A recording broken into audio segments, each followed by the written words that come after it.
Det finnes frelse. Ikke i navnet til Buddha, Mohammed, Allah eller noe annet. Kun Jesus Kristus. Jesus sier, jeg er veien, jeg er sannhet, og jeg er livet. Ikke komme til Fader uten ved meg. Jeg bare kommer med en oppmuntrende ord til dere som skal høre hvem Jesus Kristus er. Det var en dag Jesus Kristus sammen med han, disipler, og han spurte dem, hvem sier folk at jeg er? Og den første sa, jeg tror du er en profet, Jesus. Så sa Jesus, greit. Og så sa en andre, kanskje du er Jeremia, en profet. Så sier Jesus, greit. En andre sa du er Elia. Så sier Jesus, det er greit. Men sa Jesus til dem, hvem sier dere jeg er? Ikke hvem sier folk jeg er. Hvem sier dere jeg er? Så det var en som svarte, og han heter Peter. Så sa Peter, du er Jesus Kristus. Den leverer Guds sønn. Den salvelse, ordet salvelse, betyr en som er utvalgt, eller en som er valgt for en oppdrag. Og Jesus Kristus, han var valgt for en oppdrag. Og oppdraget han, det er å komme til verden. En av de grunnene til dere feirer jul. På grunn av Jesus Kristus ble født som en menneske. Du vet, det står i Bibelen at han er ånd. Og hvor Gud ånd er, hvor Jesus Kristus er det frihet. Fordi Gud var ånd, og ånd kan ikke blø. Derfor måtte Gud bli et menneske, som vi kaller Jesus Kristus. For å frelse mennesket. Den utdødende Gud ble dødelig. Jesus Kristus, Gud blant mennesker, Immanuel heter han. Og Gud ble menneske med en frelsesplan for å frelse mennesket. Og Jesus Kristus ble født. Og vi går tilbake, så sier Jesus, hvem sier dere jeg er? Og så sier Peter, du er Jesus Kristus. Den leverer Guds sønn. Jesus Kristus er Guds sønn. Om dere liker eller ikke liker. Det står at dere skal vite sannheten, og sannheten skal frigjøre dere. Det er bare sannheten som skal frigjøre denne byen. Det står skrevet, det er ikke ved makt, det er ikke ved gjerninger, men ved Guds ånd. Bare gjennom Jesus Kristus, at byen kan bli fri. Og så sier folk, hvordan kan dere si at vi må bli fri?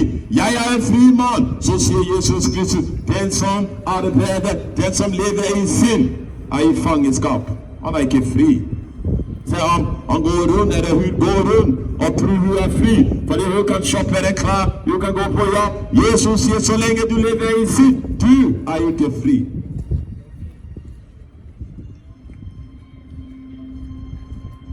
Så Jesus Kristus, Guds sønn, kommer til verden for å frelse mennesket, for å frelse oss, for å gjøre oss fri.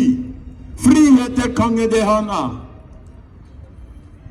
Du er Jesus Kristus. Den leverer Guds sønn, Guds lam. Og så sier Johannes dåperen, se, Guds lam kommer. Sier Johannes dåperen. Jesus Kristus er Guds lam som ble drept, ble for å frelse mennesket. Det er aldri i noen historien å si en Gud ble kommet til verden for å frelse. Mohammed har aldri kommet til verden for å frelse. Buddha har aldri kommet for å dø for mennesker. Men Jesus Kristus kom til verden for å dø for hans skapning. Han skapte oss i hans bilde og hans lignhet. Han elsker oss så høy. Han ga seg selv. Hver gang det et menneske å vinne hele verden og miste sin sjel. Og hva kan et menneske gi i bytte for sin sjel? Du kan ikke kjøpe frelse. Frelse kan du ikke kjøpe. Evig liv kan du ikke kjøpe. Jesus Kristus sier, jeg er oppstandelse og livet. Den som lever og tror på meg, selv om han dør, så skal han leve igjen. Han sier, jeg er oppstandelse. Den som lever i meg, den som tror på meg, den som hører mitt ord og tar imot meg i sitt liv, selv om han dør, så skal han leve igjen. Så sier han, jeg skal reise han opp på den siste dag. Når jeg kommer i mitt eget navn og begynner å snakke Shakira-sang, begynner å snakke som Obama eller George Bush eller noe andre, så vil folk høre. Men når jeg kommer i et annet navn, og det navnet Jesus Kristus, som har kraft til å frelse hva enn skjer, vil folk ikke høre. Fordi de vil ikke vite sannheten. De vil ikke bli fri. Fordi Guds ord setter oss fri. Jesus Kristus har kraft til å helbrede, til å reise de døde. Han har kraft til å gjøre under, og han har kraften. Kraften er ikke noe du kan finne på. Kraften er en person, og den personen er Jesus Kristus.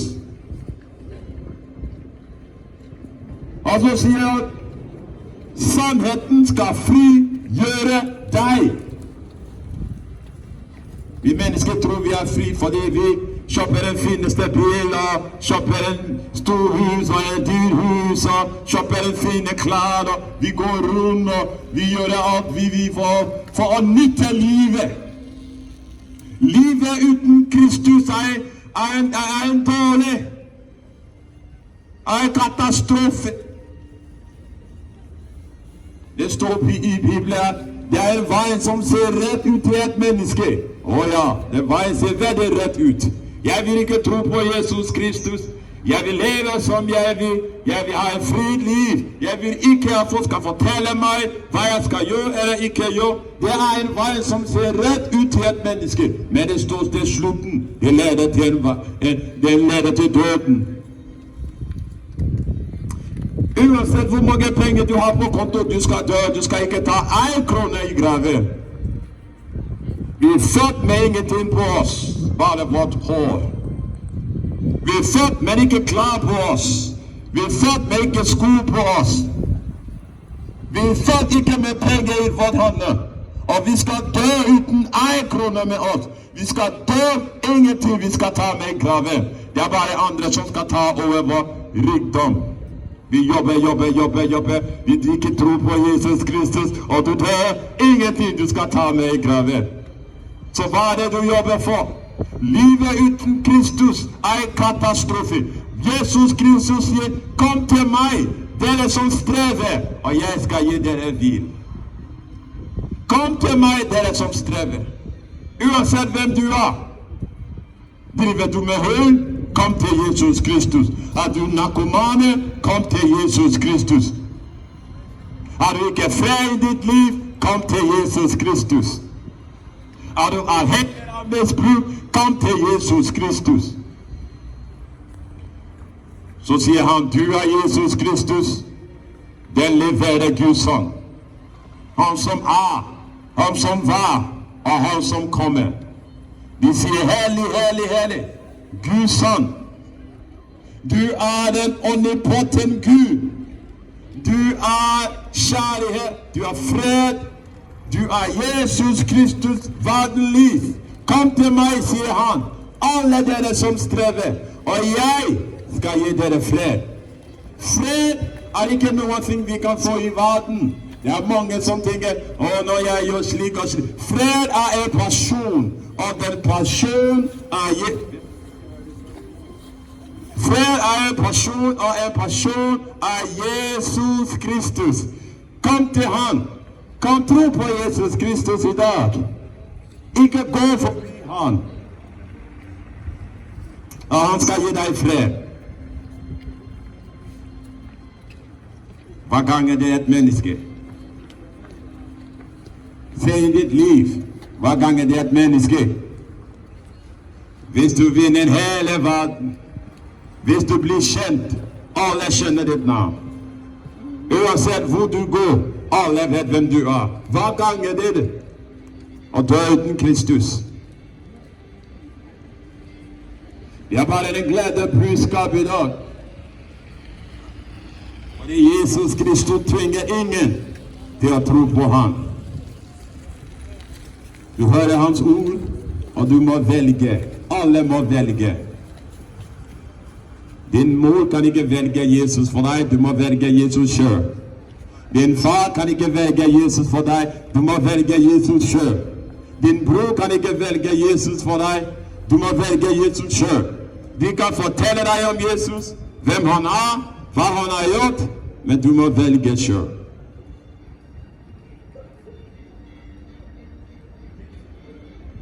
Og Jesus Kristus var den liv. Verden håp. Han sier, det står i Johannes brevet, Jesus sier, jeg er verden lys. Han er verden lys. Uten Jesus Kristus så vandrer vi i mørket. Vi prøver å ha så mange lys vi vil ha, så vi kan se. Men Jesus Kristus, han er den sannheten liv. Det er sannheten lys. Lyset som skinner i mørket, og mørket kan ikke overvinne den. Jesus Kristus. Han sier, jeg er sannheten. Når jeg sier Jesus, jeg sier sannheten. Fordi Gud elsker oss så mye, han ga oss den sannheten. Så vi kan vite, så vi kan ikke dø og gå fortapt. For så høyere Gud elsker verden, han ga sin enbårne sønn Jesus Kristus. Og hver den som tror på ham, skal ikke gå fortapt, men ha evig liv. Gud sendte ikke sin sønn til verden, til å dømme verden, men at verden skulle bli frelst ved ham. Ta imot Jesus Kristus i dag. Tro på Jesus Kristus i dag. Han sier, kom til meg. Og så sa Peter, du er Jesus Kristus. Det leverer Guds sønn. Hvem er Jesus Kristus til deg i dag? Går du rundt med det, forteller hvor folk kan fortelle dere om Jesus? Eller har du kjent Jesus Kristus? I dag, det er en tilbud til dere. Hvis du vil tro på Jesus Kristus, han sier, kom til meg, dere som strever. Hvis du vil tro på ham, kom til han i dag. Så sier han, det som lever og tror på meg, skal det strømme levere vann ut av ham indre.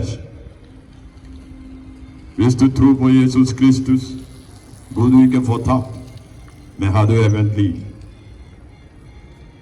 En av de beste budskap du kan høre i dag, det er navnet Jesus Kristus. Fordi hver gang du sier navnet Jesus Kristus, det skjer noe i mørket. Fordi fienden vil ikke at dere skal vite om Jesus Kristus og bli frelst. Der hvor det vil at dere skal være i fengelskap, tror ikke på Jesus Kristus.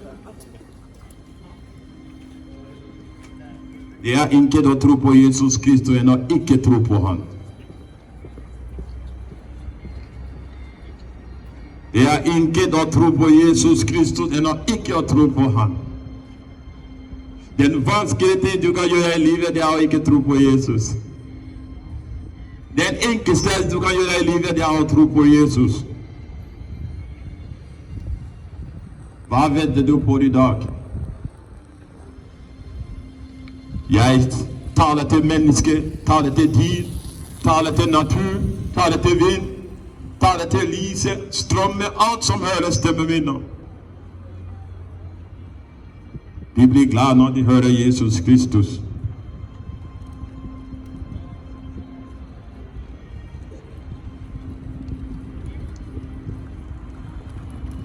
Og jeg bare takker deg, Jesus Kristus, for den muligheten jeg har til å stå her og forkynne om ditt ord. Du alene er hellig. Du alene er rettferdig. Du alene er trofast. Du er det allmektige Gud. Du er en trofast Gud. Du er kjærlighet. Du er kraftig og frelser hver en sjel som pokaler ditt navn. Jesus Kristus. Det står i ditt ord at fienden kommer for å stjele, ødelegge og drepe, men du kom for å gi oss liv. Så jeg ber Herre at du gir oss liv. Gi oss liv, Jesus Kristus. Gi liv til denne byen, Herre. For det er i deg denne byen kan få liv. Kun i deg, Jesus Kristus. Det er kun i deg denne byen kan få liv, Jesus. Og jeg bare ødelegger der hvor det gjerninger i denne byen i Jesus Kristus som mektige navn. Selvmord, ånd, narkotika, ånd. Jeg kommer, stå imot dem. I Jesus Kristus mektige navn. Takk, Jesus. Takk, Jesus. Takk, Herren. Takk, Jesus Kristus. Takk for ditt ord i dag. Takk for din kraft som har kommet her i dag. Takk for alle folk som har hørt ditt navn. Det navnet som er over alle navn. Jesus Kristus.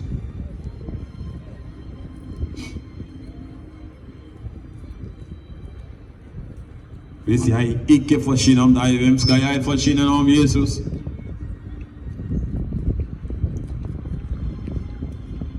Så sier Paulus, jeg skammer meg ikke over evangelist, for det er Gud kraftig frelse for hver den som tror. Det gjør det, og så greske. Evangelist er Gud kraftig frelse. Evangeliet er ikke bare ord, det er passion.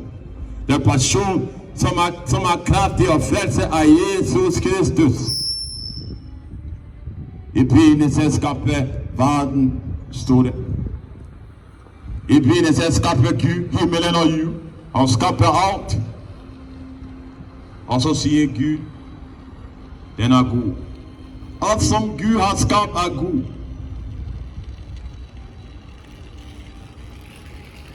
Men alt som fienden har skapt er bare katastrofe.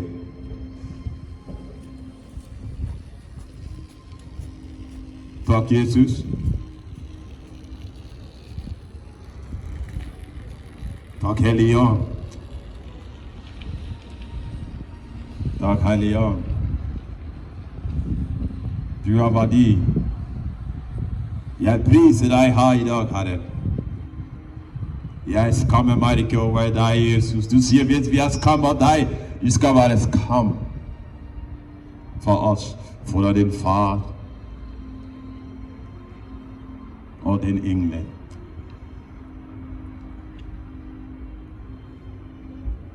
La folk høre det. Det er navnet som er over alle navn. Navnet Jesus. La folken høre det. Fordi det er navnet som er kraftig og frelse. Det finnes frelse ikke i noen annen navn.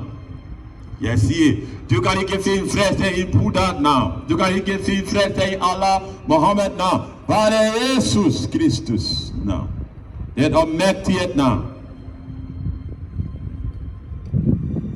Ved navnet Jesus Kristus, hva kne må bøye seg, hva tunge må bekjenne at Jesus Kristus er Herren.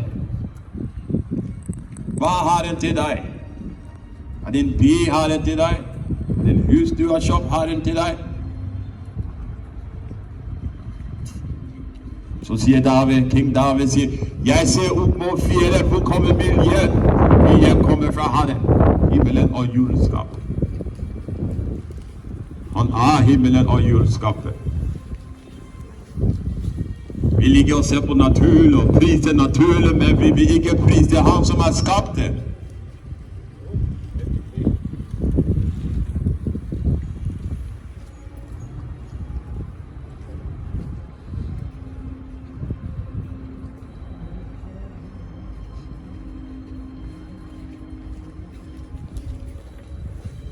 Så hvis du vil ta imot Jesus Kristus i dag, da har du mulighet til å ta imot Jesus Kristus i dag. Det er veldig enkelt. Det står skrevet. Hvis du bekjenner med din munn at Jesus Kristus er Herren, og tror i ditt hjerte at Gud oppreiser ham fra døden, da blir du frelst. Så enkelt det er. Hvis du bekjenner med din munn at Jesus Kristus er Herre, og at Gud oppreiser ham fra den døden, du blir frelst.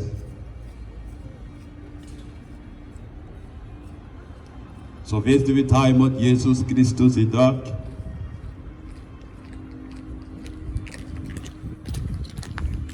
det er en veldig enkel tilbud. Amen. Det er veldig enkelt tilbud. Hvis du vil ta imot Jesus Kristus i dag, du kan bare be denne enkelt bønn med meg. Du trenger ikke å betale for å bli frelst. Pengene kan ikke frelse deg. Det er bare Jesus Kristus, han har betalt den prisen. Så du trenger bare å tro på han nå. Du trenger ikke å bare skam. Hvis du vil tro på han, du kan bare komme. Og vi kan lede deg i den frelsebønn. Hvis du vil tro på Jesus Kristus, du kan bare komme. Så leder vi deg i den frelsebønn.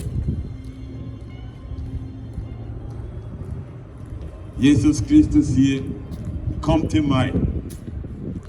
Ikke bare skam.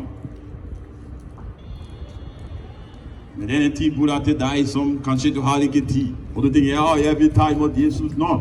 Men jeg tror ikke jeg rekker å komme, for jeg må jo ta bussen. Så kan jeg lede deg i denne bønnen.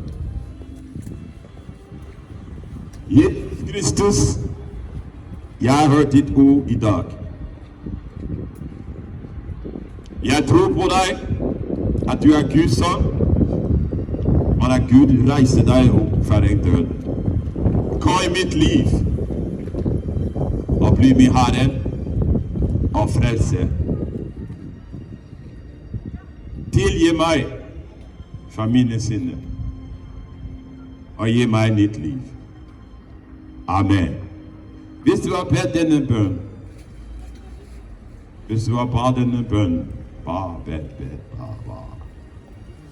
så er du frelst. Det er det ikke denne. Og du kan komme til oss, og vi kan fortelle deg mer om hvem Jesus Kristus er, så du kan ha en fellesskap med ham. Jesus sier, den fellesskap jeg har fellesskap med han og han far, som er i himmelen. Tenk på det, å ha fellesskap med han som skapt himmelen og jord. Himmelen, han som har skapt alt i verden, og ha en fellesskap med han. Tenk på det, å ha en fellesskap med Guds sønn. Fordi han finnes, han er ekte, altså han kan komme og åpenbare seg frem til deg. Hvis du trenger for bønn, hvis du trenger å bli bedt for, du kan komme, vi kan be for deg. Fordi vi tror på bønn. Så Jesus Kristus kan fri deg. Uansett hva du er avhengig av. Du er narkoman, du er alkoholik, hva som plager deg i livet, vi kan be for deg. Og Jesus Kristus har kraft til å fri deg fra din ånde. Dere kaller det avhengighet, men jeg kaller det ånd, som står bak alt. Som står bak alt. Så takk for meg. Og Gud velsigne dere som hørte ordet. Ja, det var mer jeg har, men jeg kan komme neste uke. forstår. Gud velsigne dere.